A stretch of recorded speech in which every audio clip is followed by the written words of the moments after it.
నమస్తే, welcome to సంధ్యా సమయం TV. నేను మీ ఆదిత్య. ముందుగా బులెటిన్ హెడ్లైన్స్.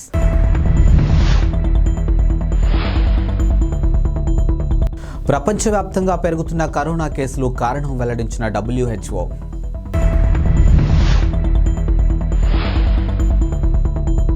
బీఆర్ఎస్కు తంగళ్లపల్లి జెడ్పీటీసీ మంచుల దంపతులు రాజీనామా. ముఖ్యమంత్రి రేవంత్ రెడ్డి ఢిల్లీ పర్యటన ఖరారు. అనేక దేశాల్లో కరోనా కేసులు వెలుగు చూస్తున్న నేపథ్యంలో WHO కీలక సూచనలు చేసింది. ఇక వ్యాధి వ్యాప్తి తీరును జాగ్రత్తగా పరిశీలించాలని, వైరస్ జినోమ్ సీక్వెన్స్కి సమాచారంగా ఎప్పటికప్పుడు పంచుకోవాలని పేర్కొంది.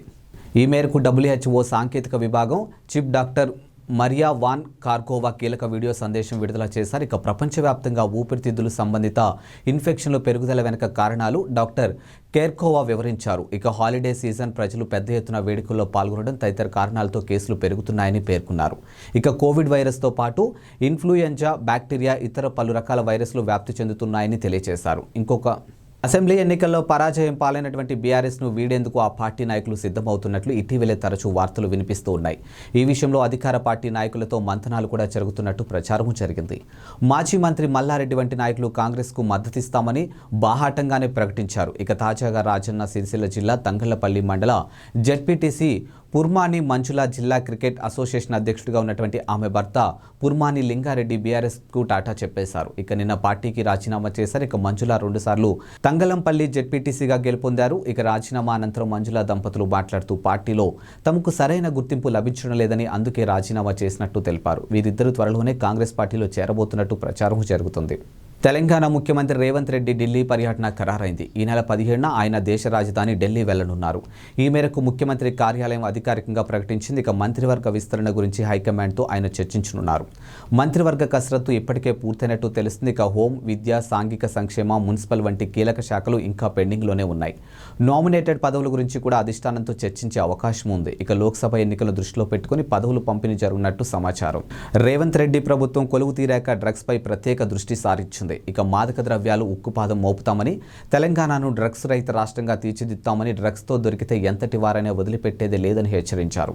హైదరాబాద్ పోలీస్ కమిషనర్ కొత్తకోట శ్రీనివాస్ రెడ్డి కూడా ఇలాంటి ప్రకటన చేశారు. ఇక ఈ నేపథ్యంలో గత రాత్రి హైదరాబాద్ జూబ్లీహిల్స్, బంజారాహిల్స్లోని పలు పబ్బులపై పోలీసులు దాడులు నిర్వహించారు. తనిఖీల్లో తొలిసారి స్నీపర్ డాగ్స్ ను ఉపయోగించారు. ఇక న్యూ ఇయర్ వేడుకలు సమీపిస్తుండటంతో సెలబ్రేషన్స్ కోసం పబ్లు సిద్ధమవుతూ ఉన్నాయి.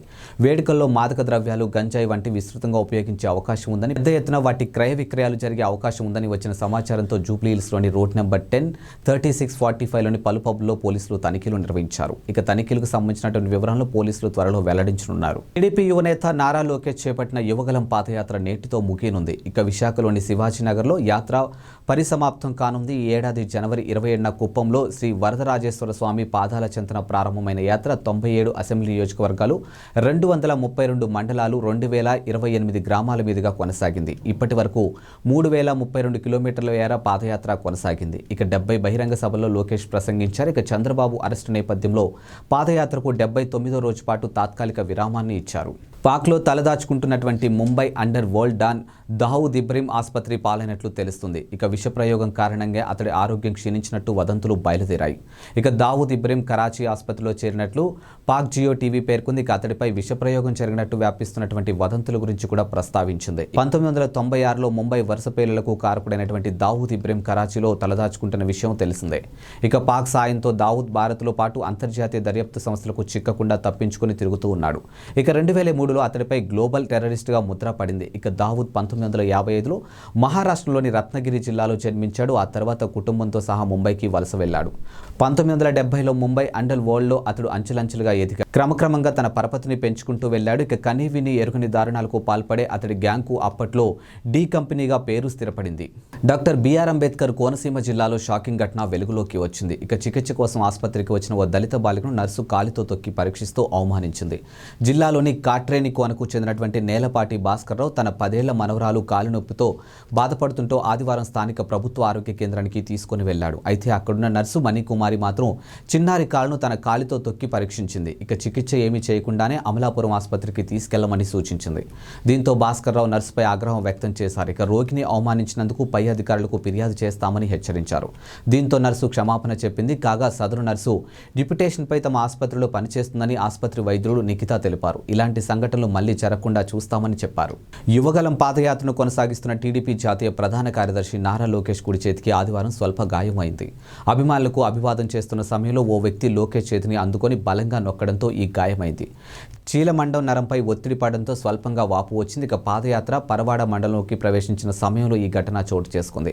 అయినప్పటికీ లోకేష్ పాదయాత్రను యథావిధిగానే కొనసాగించారు. ఇక గాయానికి ఐస్ ముక్కలతో మర్దన చేస్తూ ముందుకు కదిలారు. అయితే అభిమానులతో కరచలనానికి ఎడమ చేతిని ఉపయోగించారు. కాగా యువగలం పాదయాత్ర 225 రోజు తోటాడ స్మార్ట్ సిటీ నుంచి మొదలుపెట్టారు. బరణికం గ్రామం వద్ద పాదయాత్ర పెందుర్తి అసెంబ్లీ నియోజకవర్గంలోకి ప్రవేశించింది. ఈ సందర్భంగా టీడీపీ జనసేన శ్రేణులు పెద్ద ఎత్తున స్వాగతం పలికారు. Tirusapalli, Venkatapuram, Paravada, Gorla Vanipalem, Chintala Gorlavanipalem, Jujuvanipalem, Desapatrunipalem, steel plant, gate sector 10, bus stop sector 5 complex మీదుగా పాదయాత్ర సాగింది. పరవాడ సంతబయలు వద్ద పంచగ్రహాల ప్రజలతో లోకేష్ సమావేశం మేరకు ఎల్జీ పాలిమర్స్ బాధితులకు, పరవాడ గ్రామ డ్వాక్రా మహిళలకు, కాపు సామాజిక వర్గీయులకు, నిరుద్యోగులు వారి సమస్యలపై లోకేష్కు వినతి పత్రాలు అందించారు. ఇక టీడీపీ ప్రభుత్వం 3 నెలల్లో అధికారంలోకి వస్తుందని, న్యాయమైన వినతులు పరిశీలిస్తామని ఆయన హామీ ఇచ్చారు.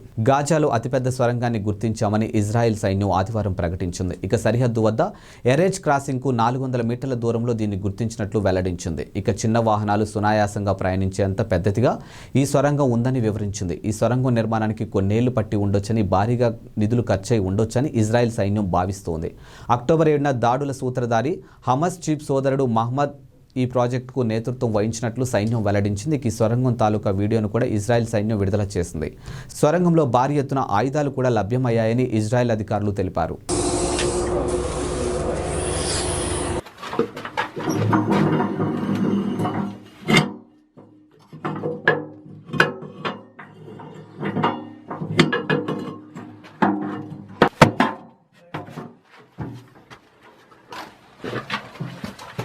عشان تجيب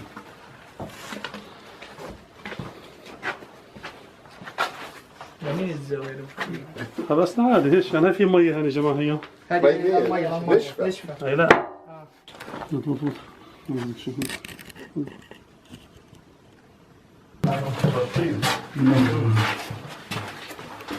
كان ضغط الباب اللي قالوا بحر ليه؟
పై చదువుల కోసం విదేశాలకు వెళ్లే వారు రాసే ఆంగ్ల పరీక్ష టోఫెల్కు కీలక మార్పులు రానున్నాయి. ఇకపై పరీక్ష రాసే అభ్యర్థులు వ్యక్తిగత అవసరాల నేపథ్యానికి అనుగుణంగా పరీక్ష పేపర్ను సిద్ధం చేస్తామని ఎడ్యుకేషనల్ టెస్టింగ్ సర్వీస్ సీనియర్ ఉపాధ్యక్షుడు రోహిత్ శర్మ తాజాగా మీడియాకు తెలిపారు.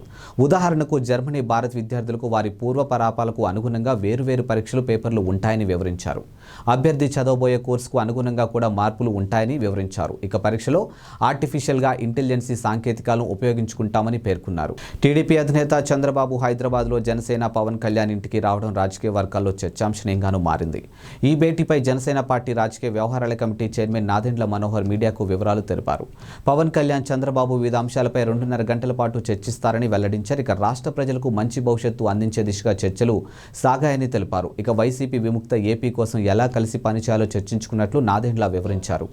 ఎన్నికలకు ఎలా వెళ్లాలనే వ్యూహంపై చంద్రబాబు, పవన్ కళ్యాణ్ చర్చించారు. ఇక ఏపీకి చక్కటి పరిపాలన ఎలా అందించాలనే దానిపై చర్చ జరిగింది. పార్టీ పరంగా సంస్థాగతంగా తీసుకున్నటువంటి నిర్ణయాలకు కూడా సమావేశంలో ప్రస్తావనకు వచ్చాయి.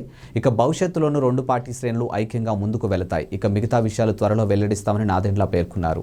మెక్సికోలో కాల్పుల మోతా మోగింది. ఇక గువానాజువాటోలో రాష్ట్రంలోని సాల్వాటియోరా పట్టణంలో ఆదివారం తెల్లవారుజామున క్రిస్మస్ సీజన్ పార్టీ నుంచి ఇళ్లకు తిరిగి వెళ్తున్న వారిపై ఓ దుండగుడు కాల్పులు జరిపాడు. ఈ ఘటనలో 16 మంది మృత్యువాత పడ్డారు. పలువురికి తీవ్రంగానూ గాయపడ్డారు. ఓసాడా అని పిలిచే క్రిస్మస్ పార్టీ తర్వాత ఈవెంట్ హల్చల్ నుంచి జనాలు బయటకు వస్తున్న సమయంలో దుండగుడు కాల్పులకు తెగపడ్డాడని స్థానికులు మీడియా కథనాలు వెల్లడించాయి. కాగా మెక్సికోలోని సలామాకాం నగరంలో జరిగినటువంటి మరో కాల్పుల ఘటనలో 4 వ్యక్తులు మరణించారు. అయితే ఈ ఘటనకు సంబంధించినటువంటి వివరాలు ఇంకా వెల్లడి కాలేదు. ఇదిలా ఉంచితే మెక్సికో రాజధాని మెక్సికో సిటీకి నైరుతి దిశలో 130 కిలోమీటర్ల దూరంలో ఉన్నటువంటి టెక్సాకల్ టిట్లాన్ గ్రామంలో చోటు చేసుకున్నటువంటి ఘర్షణ దేశవ్యాప్తంగా సంచలనం సృష్టించింది. ఇక సాయుధులు, క్రిమినల్ గ్యాంగ్ స్థానికుల మధ్య ఘర్షణతో అక్కడ హింస చెలరేగింది. ఈ ఘటనలో 11 మంది ప్రాణాలు కోల్పోయారని పోలీసులు తెలిపారు. వేట కొడవళ్లు, వేట తుపాకీలతో దాడులు చేసుకున్నారు. ఈ ఘటనకు సంబంధించినటువంటి దృశ్యాలు సోషల్ మీడియా మాధ్యమాల్లో చక్కర్లు కొడుతున్నాయి. వాల్టి బులెటిన్ అప్డేట్స్ మరో బులెటిన్తో మళ్ళీ కలుద్దాం. అంతవరకు సెలవు, నమస్కారం.